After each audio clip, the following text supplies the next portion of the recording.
Okay اگلی آیت، کتب علیکم، تم پر لکھ دیا گیا، فرض کر دیا گیا، اذا حضر، جب حاضر ہو، یعنی علامات نظر آنے لگے، موت کے آثار نظر آنے لگے، احدکم الموت، تم میں سے کسی ایک کو موت، جب تم میں سے کسی ایک کی موت کا وقت قریب آ جائے، یعنی پتہ چلے کہ اب یہ نہیں بچتا، مثلا کئی دفعہ تو ڈاکٹرز لوگ بھی بتا دیتے نا کہ یہ بس اب چند دن کا مہمان ہے، یا آپ لے جائیں مریض کو اب لا علاج ہے، یا ویسے بھی ایک شخص ایسی بیماری میں کہ آثار یہ بتاتے ہیں کہ اب یہ بچ نہیں سکے گا، اب گردے فیل ہو گئے ہیں، لنگز کام نہیں کر رہے، واٹ ایور کچھ بھی، تو آثار موت مراد ہے، حضر احدکم الموت، ان ترک خیرن، اگر وہ چھوڑ جائے مال، خیرن سے مراد مال کثیر، بہت مال ہے اس کے پاس مرنے والے کے، تو کیا کرے، الوصیت، وصیت کرے، اس مال میں وصیت کرے، کس کے لیے، للوالدین، والدین کے لیے، والاقربین، اور رشتہ داروں کے لیے، بالمعروف، بھلے طریقے سے، حقاً، یہ حق ہے، ذمہ ہے، ڈیوٹی ہے، کس پر، علی المتقین، متقی لوگوں پر، اللہ سے ڈرنے والوں پر کیا ہے، لازم ہے۔ دیکھیے کہ یہ آیت مدنی آیت ہے اور آیات میراث سے پہلے نازل ہوئی۔ آیات میراث سورۃ النساء میں ہے، جن میں ڈیٹیل کے ساتھ ہر وارث کا حصہ بتایا گیا ہے کہ بیٹے کو کیا ملے گا، بیٹی کو کیا ملے گا، ماں باپ کو کیا ملے گا، کس کو کتنا ملے گا، تیسرا حصہ ہوگا، چھٹا ہوگا، آدھا ہوگا، پورا ہوگا، کیا ہوگا کیا نہیں، وہ سب آگے آ رہا ہے۔ یہ اس سے پہلے نازل ہوئی تھی جبکہ پورا قانون نہیں تھا،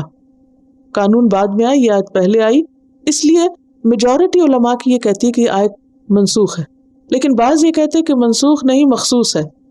یعنی مخصوص حالات میں اس پر عمل کیا جائے گا، کیونکہ والدین کا تو اپنا حصہ ہوتا ہے، تو ان کو تو پھر وصیت کے ذریعے کچھ نہیں دیا جا سکتا، کیونکہ وصیت وارث کے حق میں نہیں ہوتی۔ لیکن اقربین میں کچھ رشتہ دار ایسے ہوتے ہیں کہ جن کو حصہ نہیں ملتا، تو ایسی صورت میں ان رشتہ داروں کے لیے بھی کچھ نہ کچھ لکھ دینا چاہیے، جیسے پیچھے آپ دیکھیں وَآتَ الْمَالَ عَلَى حُبِّهِ ذَوِي الْقُرْبَى ہے، اپنی زندگی میں انسان جس طرح اپنے رشتہ داروں پہ خرچ کرتا ہے، تو اسی طرح متقین کی ذمہ داری ہے کہ مرنے کے بعد بھی اپنے ان رشتہ داروں کو جن کا براہ راست میراث میں حصہ نہیں بنتا، کیا کرے، ان کے نام کچھ لکھ دے، ان کو بھی کچھ دے جائے۔ بعض اوقات ایسا ہوتا ہے نا کہ جیسے کچھ بچے ہیں، ان کے ماں باپ بہت امیر ہیں، لیکن ان کے جو کزنز ہیں، چچا کے بیٹے، خالہ کے بچے، ان بیچاروں کے پاس خاص نہیں، اب ان کی ایجوکیشن بھی رہتی ہے اور بھی ضروریات، اب ایک شخص اپنے بچوں کے لیے اتنا کچھ چھوڑ کے جا رہا ہے کہ جو ان کی نسلوں کے کام ہے، اور دوسرے جو ہیں وہ اتنے ضرورت مند ہے کہ دیکھ دیکھ کے ترستے رہے، تو یہ بہت ناانصافی کی بات ہے۔ تو اس لیے اللہ سبحانہ وتعالیٰ نے کیا حکم دیا کہ مرنے والا اگر مال کثیر ہے اس کے پاس، یا لفظ مال نہیں ہے، خیر آئے، بہت کچھ ہے اس کے پاس اللہ کا دیا، تو وہ کیا کرے، اقربین کے لیے وصیت کر جائے۔ کیسی وصیت، بالمعروف، معروف طریقے پر۔ اس سے کیا مراد ہے، وارثوں کے لیے وصیت نہیں کر سکتے، نمبر ایک، نمبر دو، 1/3 سے زیادہ میں وصیت نہیں کر سکتے، یعنی مال کا صرف تیسرا حصہ جو ہے وہ وصیت میں آپ تقسیم کر سکتے ہیں، اپنے ہاتھ سے کسی کو لکھ کے دے کے جا سکتے ہیں، یعنی تقسیم سے مراد نہیں کہ زندگی میں دینا شروع کر دیں، نہیں، ترکے سے مراد مرنے کے بعد جو ہے اس میں سے دینا، تو وہ صرف لکھا جائے گا۔ تو معروف کے دو معنی، نمبر ایک وارثوں کے لیے وصیت نہیں، اور نمبر دو 1/3 سے زیادہ مال میں وصیت نہیں، کیونکہ باقی تو وارثوں ہی کا حصہ ہے۔ اور اس کے علاوہ بھی کچھ باتیں وصیت کے قابل ہوتی ہیں، جیسے یہ کہ اولاد اگر چھوٹی ہے تو اس کا کون خیال رکھے، شادی کے بارے میں اگر کچھ وصیت کرنی، یا قرضہ ادا کرنے کے بارے میں، یا اسی طرح کچھ اور انسان کے کنسرنز ہیں، تو اس کو چاہیے کہ وہ وصیت لکھ دے۔ اور صرف موت کے قریب نہیں بلکہ عام حالات میں بھی اگر انسان کے ذہن میں کچھ ایسی چیزیں ہیں کہ جنہیں وہ چاہتا ہے کہ اس کے مرنے کے بعد کی جائیں، تو اسے وصیت لکھنی چاہیے۔ ایک بہت چھوٹی سی پیاری سی کتاب ہے خرم مراد کی اپنے بیٹے کو وصیت، انگریزی میں بھی ایک کتاب ہے، او مائی سن کے نام سے، شاید۔ ایسی وصیتیں جو اچھے اچھے لوگوں نے کی ہیں، اگر آپ ان کو پڑھ لیں تو آپ کو سمجھ آ جائے گی کہ کیا کرنا چاہیے۔ میں بہت چھوٹی تھی، جب کلاس 5 میں تھی یا 4 میں، تو مجھے پہلی دفعہ پتہ چلی یہ حدیث جو میں آپ کو سنانے لگی ہوں، جو مسلمان وصیت کرنا چاہتا ہے وہ 2 راتیں بھی نہ گزارے الا یہ کہ اس کے پاس لکھی ہوئی وصیت ہو۔ تو یہ حدیث میں نے اس وقت سنی، تو میری کل ملکیت اس وقت میرا ایک باکس ہوتا تھا،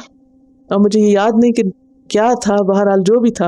میں نے اس کے اوپر لکھ کر میری وصیت اور اس کو باکس کے اندر چپکا دیا۔ تو یہ ہے کہ صحابہ کرام کا طریقہ یہی تھا، جب کچھ سنتے تھے تو عمل کیا کرتے تھے۔ تو آپ بھی، اور خصوصاً اس ملک میں جہاں کہ کوئی وراثت کا اسلامی قانون نہیں ہے اور وصیت کے ذریعے ہی، ول لکھنے کے ذریعے ہی آپ اپنے سارے حساب کتاب آئندہ زندگی میں درست رکھ سکتے ہیں، تو بہتر یہ کہ انسان پہلی فرصت میں پراپر طریقے سے اپنی وصیت لکھ دے۔ لیکن اگر آپ سمجھتے ہیں کہ آپ کے پاس کچھ خاص نہیں ہے، بہت مال نہیں ہے اور کوئی اور چیز بھی ایسی نہیں ہے، تو پھر ضروری نہیں کہ وصیت لکھی جائے۔ لیکن حدیث کیا کہتی ہے؟ جو کرنا چاہتا ہے اور اس کے پاس کوئی ایسی چیز ہے جس کی وصیت کی جانی چاہیے، تو اس کو پھر دیر نہیں کرنی چاہیے، کیونکہ موت کا تو کچھ پتہ نہیں کب آ جائے۔ اور ایک اور بات یہ بھی ہے اس میں کہ کم از کم آپ اگر مال نہیں تو ایسی وصیتیں ضرور لکھ سکتے ہیں، اگر آپ سمجھتے ہیں کہ آپ کے خاندان والے دین پر نہیں، کہ آپ کے پیچھے بین نہ کیا جائے، یا یہ کہ نامحرم آپ کا چہرہ نہ دیکھیں مرنے کے بعد، یا یہ کہ آپ کو اسی ملک میں دفن کیا جائے جہاں آپ فوت ہوں، کیونکہ بعض لوگ الٹ وصیت کر کے وارثوں کو انتہائی مصیبت میں گرفتار کر دیتے ہیں کہ ہماری باڈی پاکستان لے جائیں، اور ان کی ساری زندگی کی کمائی اس میں ہلاک کروا دیتے ہیں، اور قرضہ لے کے بعض اوقات ایسی وصیتیں پوری کر رہے ہوتے ہیں۔ تو اگر آپ چاہتے ہیں کہ آپ کے بعد کوئی غلط رسم اور بدعت اور کوئی چیز نہ ہو، تو تھوڑی دیر لگے گی، بیٹھ کے جو آپ کے دل کی باتیں ہیں لکھ کر دے دیں۔ یہاں کا مجھے اتنا قانون نہیں پتا، لیکن یہ کہ یہاں میرا خیال ہے کہ اس وصیت کو باقاعدہ ایک لیگل ڈاکیومنٹ کی شکل بھی دی جاتی ہے، کیونکہ خدا نخواستہ اگر ہسبینڈ وائف کی اکٹھی کسی صورت میں ڈیتھ ہو جائے تو سارا کچھ جو ہے وہ آپ کے بچوں کو نہیں بلکہ وہ ٹرسٹ میں چلا جائے گا، تو ایسی صورت میں تو ضرور ہی بندوبست کر کے رکھنا چاہیے۔ اسنا کی سائٹ پر وہ پوری بل لکھی ہوئی موجود ہے کہ آپ کیا کر سکتے ہیں۔ بہرحال کسی نہ کسی سے آپ مشورہ بھی کر لیں۔ یہاں کہنے کا مطلب یہ ہے کہ وصیت کرنا فرض ہے جب وصیت کے قابل کوئی چیز ہو، یعنی واجب ہے، اور اگر کوئی ایسی چیز نہیں تو پھر مستحب ہے کہ جو کرنا چاہے وہ کرے، لیکن جو بھی کرے وہ کیا کرے؟ معروف طریقے سے کرے۔ اور پھر یہ کہ ان طرح کا خیرن، خصوصاً اگر مال ہو تو، کیونکہ مال زیادہ فتنہ بنتا ہے۔ سعد بن ابی وقاص کی ایک بیٹی تھی اور ان کے پاس کافی مال تھا، تو ایسا ہوا کہ بیمار ہو گئے، تو ان کو یوں لگا کہ جیسے وہ دنیا سے چلے جائیں گے، تو انہوں نے چاہا کہ وہ اپنا سارا مال اللہ کے راستے میں دے دیں۔ نبی صلی اللہ علیہ وسلم نے ان سے ایک بات فرمائی، اِنَّكَ أَن تَذَرَ وَرَثَتَكَ أَغْنِيَاءَ خَيْرٌ مِّنْ أَن تَذَرَهُمْ عَالَةً يَتَكَفَّفُونَ النَّاسَ، تم اپنے وارثوں کو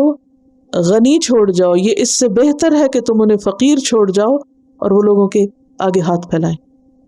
مال میں سے اگر زکوٰۃ نکال دیا آپ نے، غریبوں کو، رشتہ داروں کو دے دیا، زندگی میں بھی آپ اپنے حق حقوق پورے کر رہے ہیں، تو جمع کرنے میں کوئی گناہ کی بات نہیں، آپ جمع بھی کر سکتے ہیں۔ اور اپنے وارثوں کو اگر آپ امیر چھوڑ جائیں تو یہ اس سے زیادہ بہتر ہے کہ آپ ان کو فقیر کنگال چھوڑ جائیں اور وہ بالکل دوسروں کے محتاج ہو جائیں، یعنی یہ بھی دین کا ایک حصہ ہے۔ اور ایک اہم بات یہ ہے کہ صلہ رحمی کی اتنی زیادہ اہمیت ہے کہ زندگی میں تو کیا، مرنے کے بعد بھی اس کی تلقین کی جا رہی ہے کہ مرنے کے بعد بھی تمہارے مال میں تمہارے رشتہ داروں کا حق ہے، ان کے لیے بھی کچھ لکھ کے جاؤ،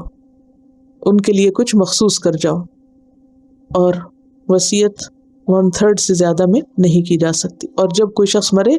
تو سب سے پہلے اس کا قرضہ ادا کیا جاتا ہے، پھر اس کی وصیت پوری کی جاتی ہے، پھر باقی مال میں سے وارثوں کو دیا جاتا ہے۔